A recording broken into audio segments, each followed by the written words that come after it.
Starmer should keep his nose out.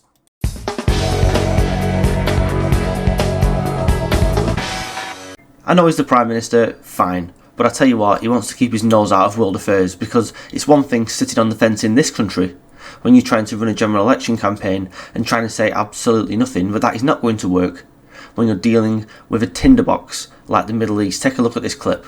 I want to address Israel's strikes on military targets in Iran. This is a live situation and we are obviously monitoring it closely alongside our partners.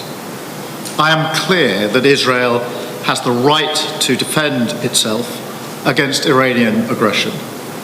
I'm equally clear that we need to avoid further regional escalation. So which one is it? Can Israel defend itself? Can it hit Iran, apparently? But then urging restraint. This is war. Israel did not hit Iran first.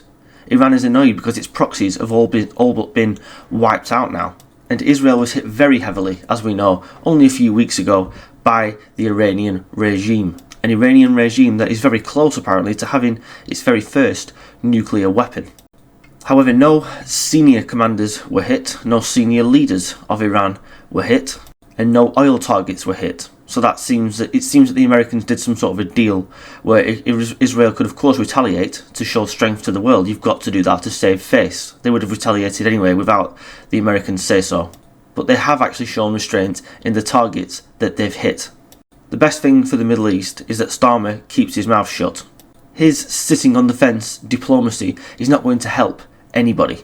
In the back of his head, all he's thinking is, how do I get around this without insulting too many of the people I want to vote for me at the next election? And that is not the way you're supposed to think when you're leading the country. You're supposed to be above the party politics stuff.